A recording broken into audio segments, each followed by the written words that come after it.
നാളുകൾ കൂടിയെടുക്കുന്നൊരു പെട്ടിയാണ്. അപ്പോൾ നമുക്കിതിനകത്ത് എന്താണെന്നൊന്ന് പരിശോധിക്കാം.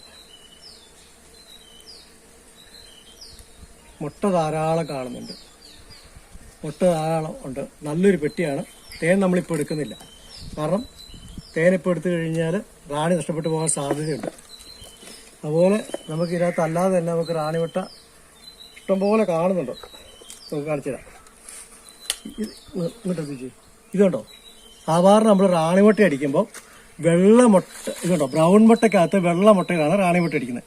എനിക്ക് 1 2 3 4 5 6 7 10 15ഓളം റാണിമുട്ട നമുക്കിവിടെ കാണാം. ഞാനിതായി ഈ കാണിക്കുന്നതാണേ, കേട്ടോ വെള്ള മുട്ടയിൽ കാണുന്നത്. അതായത് ബ്രൗൺ മുട്ടയ്ക്കകത്ത് വെള്ള മുട്ടയാണ് റാണിമുട്ട വലിപ്പത്തിൽ കാണുന്നതാണ്. റാണിമുട്ട ആയി വരുന്നേ ഉള്ളൂ. ഇത് പെടരും.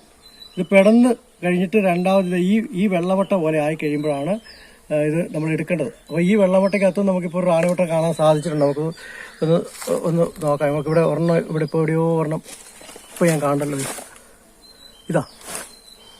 ഇതാ ഇവിടെ ഇപ്പോൾ ഈ കാണുന്നത് അത് വിരിയാറായ റാണിമുട്ട. അതാ ഇവിടെ കാണുന്നുണ്ടോ? ഇത് ഇപ്പോൾ ഈ ഇതുകൊണ്ട് എടുത്തേക്കുന്നത് ഇത്